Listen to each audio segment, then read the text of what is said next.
It's Dragon Zord battle mode, not Dragon Zord fighting mode, not Mega Dragon Zord.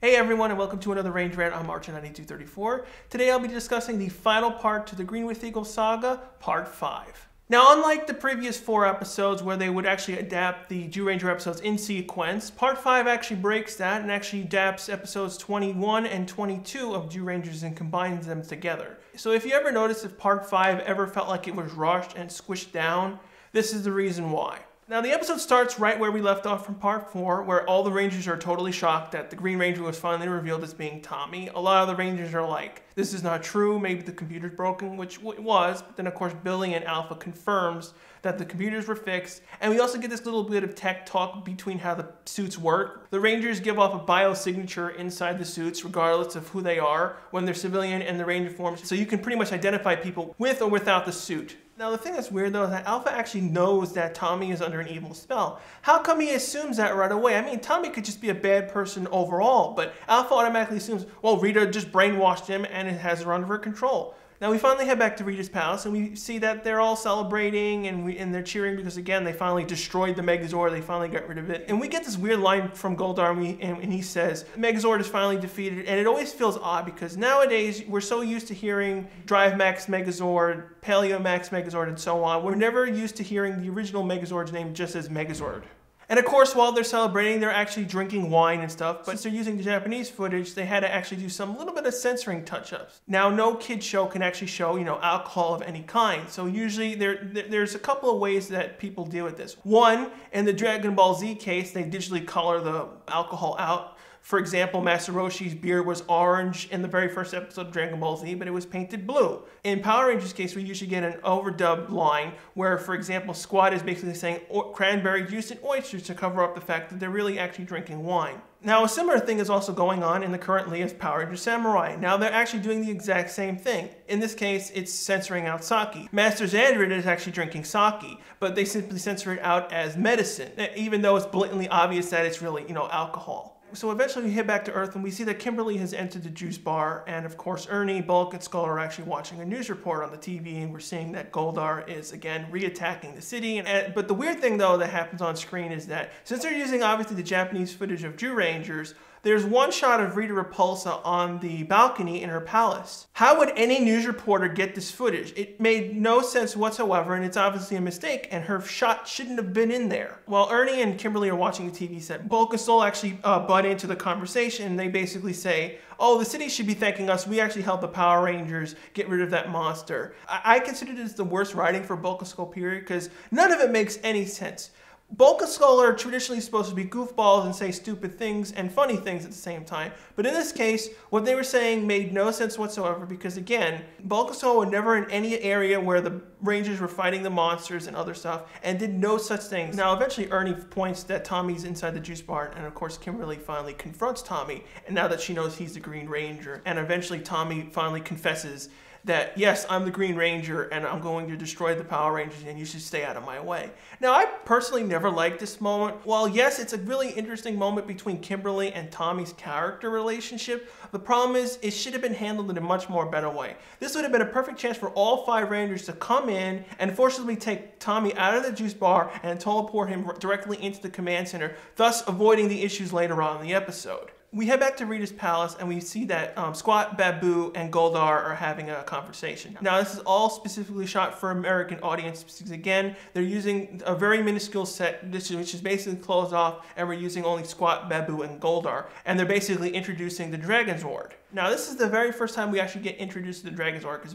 again, back in parts 1 through 4, Tommy had no access to the Dragon Zord powers. He didn't have the Dragon Dagger whatsoever. This is the very first time he gets the powers from Rita. And we see that Rita simply sends one of her magic electricities and summons the Dragon Zord out of the water. And we get the famous moment where we see the Dragon Zord rise from the water and attacking the seaport area. Now, of course, this is an obvious joke on Godzilla. Now, of course, this footage is also infamously reused multiple times in in many episodes whenever the Dragon Zord became evil. Same thing happened in Zyurangers. They love recycling this footage because, again, it is very impressive and it is very expensive in order to blow up miniature models of cities and then redo them again. Now, in the original Japanese episode, the story points are slightly different. Originally, Borai did not get the Jusoken/Dragon Dagger from Rita Repulsa in Zyurangers. He was given access to Dragon Caesar from a different character in Zyurangers completely. That's the reason why, if you notice that while Rita summons the Dragon Zord, there's no explanation whatsoever where Tommy got the Dragon Dagger at all. It just simply appears on him, and he's just simply using the Dragon Dagger to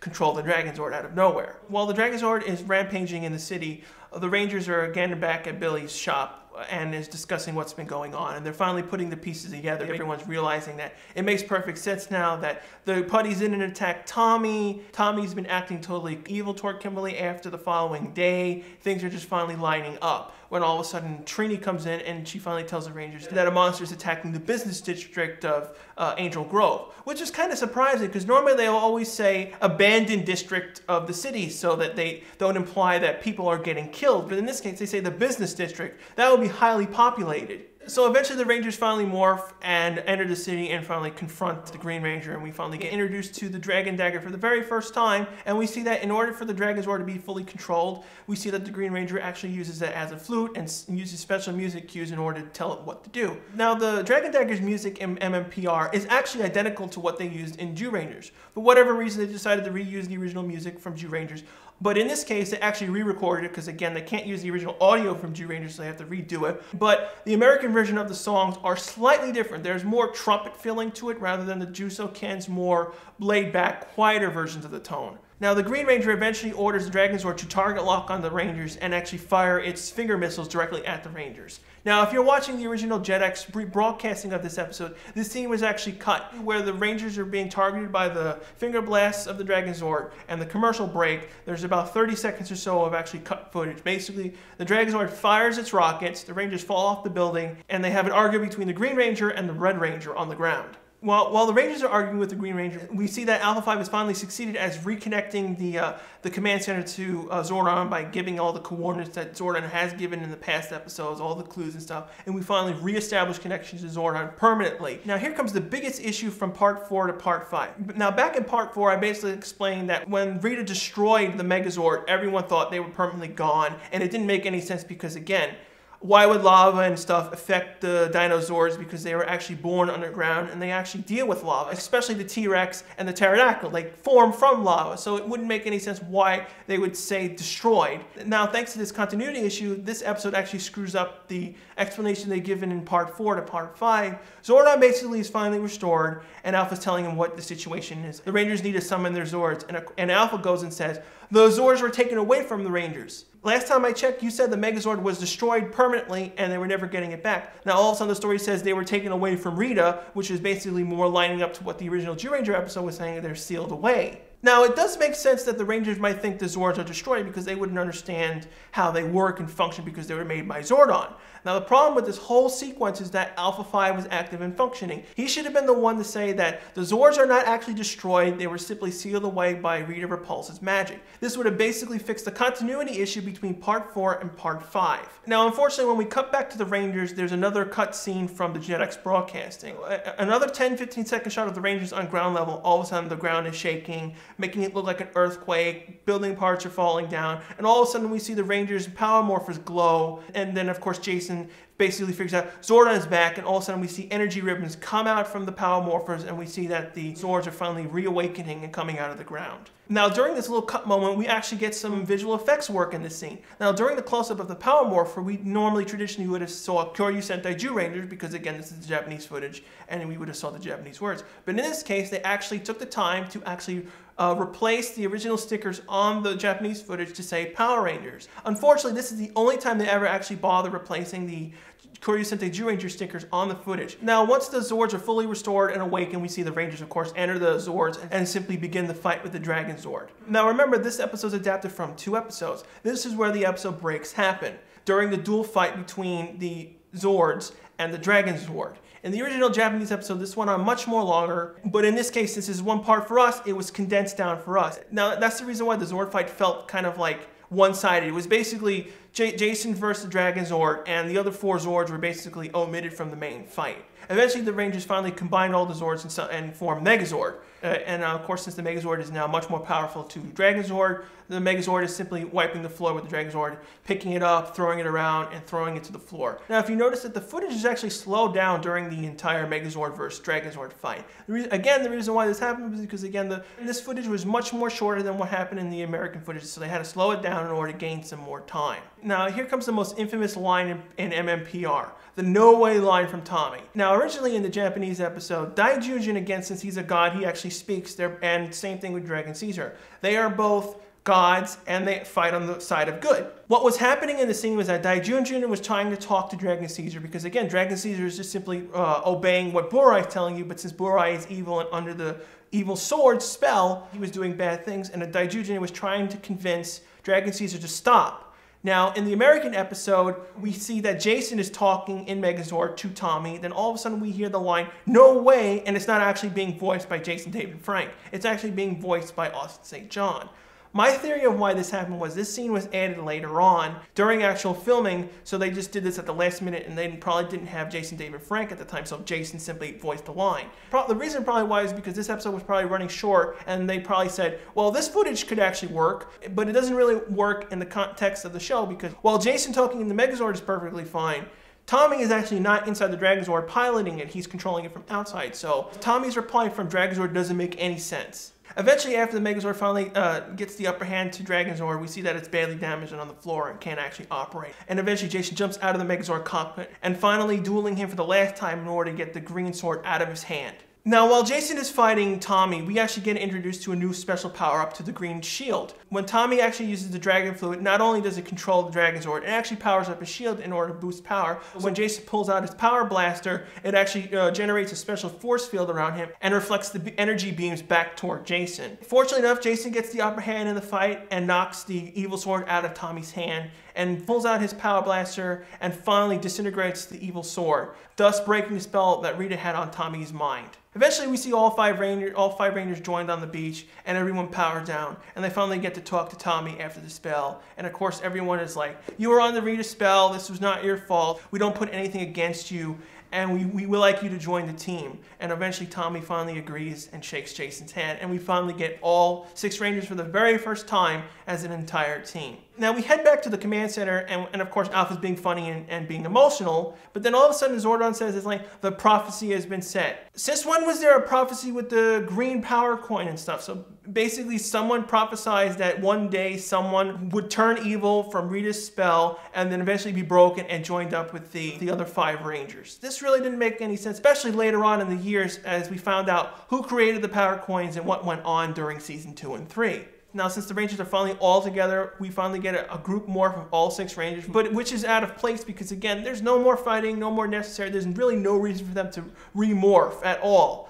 The reason why this happened was because in Jew Rangers, the entire scene between them destroying the evil sword and talking to Burai to join the team was basically them all in the suits. There was no actually cast members interacting with each other, so they basically had to power down them, do the US footage, and then make them morph again in order to continue the use of the Japanese footage. And now here we get introduced to another infamous reuse of footage, the roll call footage. Now this footage was constantly reused throughout season 1, season 2, and even season 3. It was originally used as the Jew Rangers roll call between all 6 of them, but in this episode's case, it was just basically used to just have dialogue. But later on, it was used as various other things, roll calls, and also Zord summoning footage for season 2. Now here comes another awkward moment, the introduction to Dragon Zord battle mode. Now, this really didn't fit well at all in the episode. In Jew Rangers, this does happen. Barza does introduce Goryujin, but it feels really out of place. There's no monster for them to fight. It's just simply them introducing the new mode. Now, another main issue crops up during this sequence. This is the very first time we actually get to see Dragon Zord battle mode in the franchise. Now, for whatever reason, the original name for this mode was Dragon Zord in fighting mode. That's what Zordon says in this episode. But later on, it was actually changed to Dragon Zord battle mode. But the thing that's confusing about this mode is that now after this episode and several episodes after, the cast and writers constantly incorrectly said this mode was Mega Dragon Zord.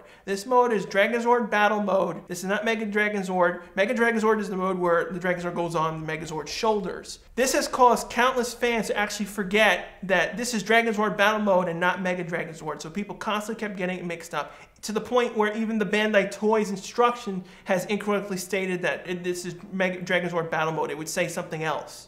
Now, when Dragon Zord Battle Mode was introduced in Zyurangers, it was a little bit longer. Now, when they zoom out of Dragon Zord Battle Mode and we see the Tyrannosaurus in the background for a split second, and they cut away from it right away, the reason why this happened was because there was Japanese text that was going to pop up on the bottom, basically saying Goryujin and introducing the mode.